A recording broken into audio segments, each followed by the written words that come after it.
अस्सलाम वालेकुम जी। बिस्मिल्लाह जी, वालेकुम सलाम। आज हम आए जी लाला नसीम साहब के पास।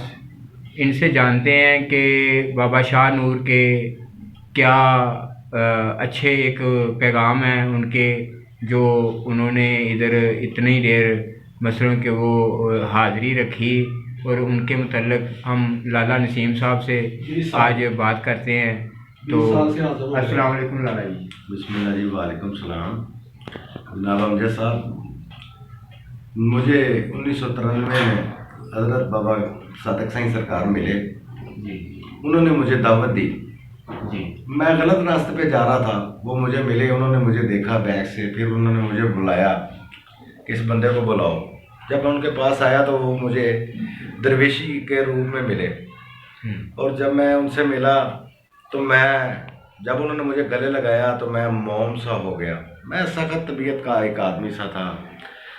सख्त तबीयत का इसलिए आदमी था मैं कि बुरे काम को मैं अच्छा नहीं समझता था। जी गरीबों के साथ मैं प्यार करता था। गरीबों की खातिर मैं लड़ भी पड़ता था, झगड़ा भी कर लेता था। उसकी मुझे सजाएं भी मिली, तो मैंने हंस कर अपनी लाइफ में वो जो सजाएं थी अल्लाह का हुक्म मानकर गुजारी, क्योंकि मैं एक सीधा सा बंदा था और दुनिया बहुत टेढ़ी थी। इसलिए जब मुझे फिर बाबा सादक साईं सरकार मिले तो उन्होंने मुझे हज़रत बाबा शाह नूर कादरी कलंदरी दरबार पर आने के लिए दावत दी, और मैंने वो दावत उनकी कबूल की। फिर मैंने उनसे पूछा कि मुझे लेके कौन आएगा, मुझे पता नहीं है दरबार शरीफ किस जगह पे है। वो जहाँ पे खड़े थे वहाँ पे एक जो उनके पास लड़का था वो उनको जानने वाला और मानने वाला था। जब उसने कहा कि लाला जी मैं आपको लेके जाऊंगा, तो मैंने कहा ठीक है, आप किस दिन जाओगे। उन्होंने मुझे बताया कि मैं जुमेरात को हम जाते हैं, वहाँ पे चिराग बत्ती करते हैं और वो साईं साहब के पास बैठते हैं और बहुत अच्छा वक्त गुजारते हैं। जब मैं उनके साथ पहली दफ़ा गया दरबार पर तो फिर मेरा वहाँ से आने को दिल नहीं कर रहा था। मैंने कहा दुनिया को छोड़ दे और यहाँ पे बैठ जा। अच्छा लाला जी, आपने ऐसा क्या महसूस किया कि आप उधर इतना अपने दिल को मुतमिन करके बैठ गए? बाबा सादिक साईं के पास क्या ऐसी चीज़ें थी? क्या कुछ लोग उनके बारे में कुछ कहते हैं, कभी कुछ कहते हैं, तो असल में हकीकत हम जानना चाहते हैं कि वो असल में हकीकत जो है कुछ आप बयान करें ताकि आवाम को पता चले कि असल में उनकी हकीकत क्या थी। इंडिया से वो इधर आए, अल्लाह का हुक्म था उनको, कोई एक ऐसा कुछ जो भी निज़ाम था उसके अंदर हम हकीकत जानना चाहते हैं। भाई मेरे वो हिंदुस्तान से नहीं आए थे। जी जी, कोई लोग कहते हैं ना। लोग गलत कह रहे हैं। वो हमारे पास ही दरबार शरीफ की राइट साइड पे, यानी कि हजरत बाबा शाहनूर के पैरों वाली साइड पे एक गांव है जिसका नाम बल्लड़ है। वो बल्लड़ के रहने वाले थे। अच्छा। और जब मुझे मिले तो वो बल्लड़ छोड़ चुके थे। बल्लड़ की तरफ उन्होंने अपनी पीठ कर दी और मुंह उन्होंने काबे की तरफ कर दिया, यानी कि बाबा शाहनूर की तरफ करके बैठ गए। ठीक है। वहां पे जब मैं उनके पास गया, आपने मुझसे अभी थोड़ी देर पहले पूछा कि आपको बाबा जी में क्या खूबी नजर आई। हाँ जी। उनकी जो सबसे बेहतरीन खूबी थी कि वो जब बोलते थे तो ऐसे लगता था जैसे फूल खिल रहे हैं, सुभान उनके अल्लाह। मुंह से फूल गिर रहे हैं। सुभान उनके अल्लाह। पास कोई भी गया है वो कहता है बाबा जी मेरे हैं, लेकिन मैं कहता हूँ बाबा जी मेरे हैं। जी। बाबा जी सबके हैं। जितने भी सरकार को मानने वाले हैं बाबा जी सबके हैं। बेशक। फिर मैं उनके साथ 26 साल उसी तख्त पर बैठा जहां मेरे बाबा सादक साईं बैठे। उन्होंने मुझे अपने साथ बिठाया और मेरी लाइफ को बदल दिया। माशाल्लाह माशाल्लाह। जब मेरी लाइफ तब्दील हो गई तो लोग मुझसे पूछते हैं आप वो वाले लाला जी नहीं हैं। सही।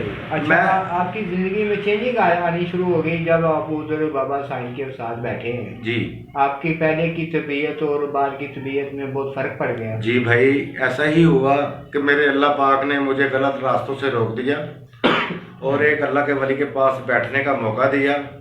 फिर उनके साथ मैं 26 साल बैठा हूँ सरकार के साथ, और मैंने बहुत सी करामातें भी देखी कि वो जो मुंह से कह देते थे, वो कोई भी अर्ज लेके आता था, फरियाद लेके आता था, जैसे भी वो मानने वाला आता था, रोता था या हंसता था, रोते हुए मैंने देखा कि आए हैं, और फिर वो हंसते हंसते नाज़रीन, वहाँ से अभी हम चले गए। लाला जी से पूछते हैं कि उनके पास अवाम कहती है कि कुछ चीज़ें भी ऐसी थी कि जो किसी को दिखाई नहीं देती थी और उनके पास होती भी थी, लेकिन इस चीज़ के बारे में कितनी सच्चाई है ये हम लाला जी से जानते हैं। कि लाला जी, उनके पास सुना है कि दुनिया कहती है, अवाम कहती है कि उनके पास बहुत कुछ था, ऐसा ऐसा था कि जो कोई देखता था तो वो समझ लो कि वो ना समझ हो जाता था। शेर भी था उनके पास, सांप भी थे, कुछ और भी चीज़ें थी। उनके बारे में लाला जी आप क्या जानते हैं? मैं आपको जब बताता हूँ कि आज से 1992-93 की बात है, जब मैंने जाना शुरू किया तो वो बिल्कुल एक जंगल था। सही। जब जंगल था तो बड़े बड़े दिल जिनके लोगों के थे ना, वो भी उधर जाने को कांपते थे, यानी कि सही। उधर का रुख कोई नहीं हाँ करता। हाँ, जल्दी करके कोई नहीं सी करता। लेकिन जिसको सरकार बुलाते थे वो जाते थे, चाहे उनका छोटा सा भी दिल होता था, लेकिन वो जाते थे। सरकार उनको बुलाते थे तो वो जाते थे। जो मानने वाले हैं वो सरकार के पास आज भी जाते हैं और जाते रहेंगे। ऐसे ही। और ठीक है, वो जंगल था, उसमें सांप भी थे, बिच्छू भी थे, न्योले भी थे। और मेरे सरकार जो थे उनको 85 गांव लगते थे, 85 लोग गाँव के लोग वहाँ पे हाजिरी देने के लिए आते थे, जिनमें बच्चे भी शुमार थे, जवान भी शुमार थे और बुज़ुर्ग भी शुमार थे। कई बुज़ुर्गों से मैं मिला जिनकी 100 साल से भी उम्र ज़्यादा थी। वो हमारे बाबा सादक सिंह सरकार के पास आके जब बैठते थे तो वो भी बहुत खुश होते थे और सरकार भी बहुत खुश होते थे। हम उनके पास बैठते थे, हमें वो नसीहतें, वो अच्छी बातें, उनका मुस्कुराना, उनका हर बात में एक सवाल का जवाब होना।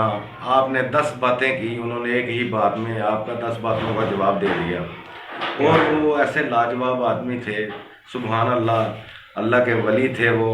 हमें हाँ, जब हमें पता चला तो बस उनका टाइम बहुत करीब था, वो अल्लाह के पास जाने वाले थे और हमें उन्होंने बता दिया था कि अच्छा मैं। लाला जी, मैं एक माफ़ी चाहता हूँ, एक छोटी सी बात आपकी काट के पूछ रहा हूँ कि जब उनके जाने का वक़्त था तो उन दिनों के दरमियान उनके पास कौन ज़्यादा करीबी देखने में आया है?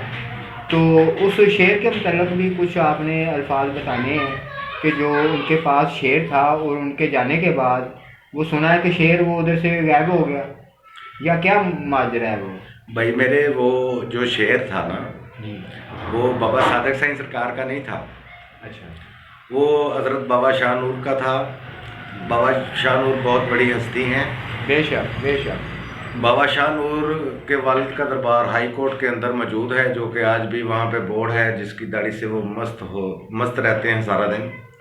और दूसरे जो बाबा शाह नूर के भाई हैं वो तुर्तुमराद हैं, जिनका बाग जनाह में दरबार है, जिनकी एक माई साहबा हैं हमारी, बहुत अच्छी बुज़ुर्ग हैं। उनको जब मैंने देखे हुए, मुझे आज 15 साल हो गए, आज आप मेरा इंटरव्यू लेने आए हैं तो मैं बता देता हूँ आपको। वो मजान की रहने वाली थी ठीक। और वहाँ पे दरबार शरीफ पे आके पहले तो वो सफाई करती थी, फिर वो चराग बत्ती करती थी, फिर वो लंगर घर से पका कर लाती थी। जो वहाँ पे मलंग लोग रहते थे, गरीब लोग बैठे होते थे, उनको माई साहबा वो खाना खिलाती थी, सरकार का वो लंगर पेश करती थी। ये उनकी खिदमत थी। ये थे सरकार के भाई तुर्तमुराद। और बाबा शाह नूर के मतलब आप मेरे से बात कर रहे हैं, बाबा शाह नूर की तरफ मैं आपको लेके चलता हूँ। जी जी। तो फिर चलते चलते हमारा जब बाबा जी का टाइम करीब आ गया तो आपने पूछा कि उनके सबसे ज़्यादा करीब था कौन था। हम सभी थे उनके करीब, लेकिन सबसे ज़्यादा करीब जो थे वो बाबा लियाकत साईं और बाबा काला साईं थे, जो उनके बेटे हैं, आज भी हैं। उनके बाद मुझे जब सरकार ने पर्दा किया तो फिर उनके बाद मेरा बाबा काला साईं के साथ भी प्यार हो गया, ऐसे प्यार हो गया जैसे वो मेरा सका भाई है। सही। वो भी मुझे भाई भी समझते हैं, बाप की जगह भी समझते हैं, अपने बाबा जी का वो दोस्त समझ के मुझे बड़ा बंद देते हैं। मैं उनसे आज भी बहुत खुश हूँ क्योंकि उनके बच्चे भी मुझे बहुत प्यार करते हैं। अल्लाह ताला ने बाबा काला साईं की, बाबा सादक साईं ने शादी कर दी थी, जिनमें उनके बच्चे भी हैं, 2 बेटियां भी हैं, 3 बेटे भी हैं। माशाल्लाह मैं जब जाता हूँ तो वो मुझे बहुत प्यार से बुलाते हैं। जब वो मुझे ताया जी कहते हैं तो मुझे ऐसे लगता है कि जैसे ये मेरा खून है। माशाल्लाह माशाल्लाह माशाल्लाह। मोहब्बत है, मोहब्बत ही ये उनकी मोहब्बत है। ऐसी ही मोहब्बत मेरे बाबा सादक साईं में थी। फिर मैंने वो बाबा सादक साईं से बाबा काला साईं की आंखों में देखी, जो वो आज भी मुझे मोहब्बत करते हैं। तो वो उनकी मोहब्बत में देखे मेरे आंसू बह रहे हैं कि वो मुझसे कितना प्यार करते होंगे। जैसे एक माँ अपने बेटे को प्यार करती है, ऐसे ये वली भी अपने मरीतों को, अपने चाहने वालों को ऐसा ही प्यार करते हैं। माशाल्लाह, हम तो माशाल्लाह, माशाल्लाह। उनका बड़ापन समझते हैं कि उन्होंने आपकी हमें। लाला जी, आपकी मोहब्बत देख के यकीन करें, हमारा तो दिल वैसे ही गम जुदा हो गया है कि आपकी इतनी मोहब्बत कि हम सोच भी नहीं सकते। आपका मोहब्बत नहीं, ये सुनहरे लफ्ज़ों में देखा जाएगा जी। ये लाला नसीम साहब का एक उनसे कुछ दिली कोई मोहब्बत, कोई तल्लुक़, कोई ऐसा अल्लाह पाक ने एक निज़ाम बनाया था कि ये इनकी ड्यूटी थी उनकी। ये अपने काम से फारग होते थे तो ये आधी आधी रात तक सुनने में आया है कि ये उधर बैठ के सरकार के पास ड्यूटी देते थे। तो इनके बारे में हमें भी थोड़ी सी मालूमात है, लेकिन हमने ये देखा है कि इनका कुछ सब लोगों से कुछ ऐसा हट के किरदार रहा है कि इन्होंने अपने घर को भी भूल दिया।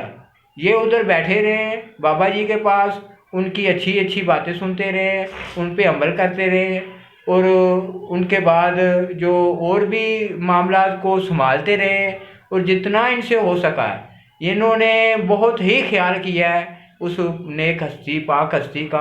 आज भी हस्ती वो उधर ही मौजूद है, लेकिन सुनने में आया है कि आज उधर कोई लोग और बैठे हुए हैं कोई जो पता नहीं अल्लाह को पसंद है वो या नहीं पसंद है, लेकिन आज भी उनका उधर एक वसी एक सिस्टम बना हुआ है।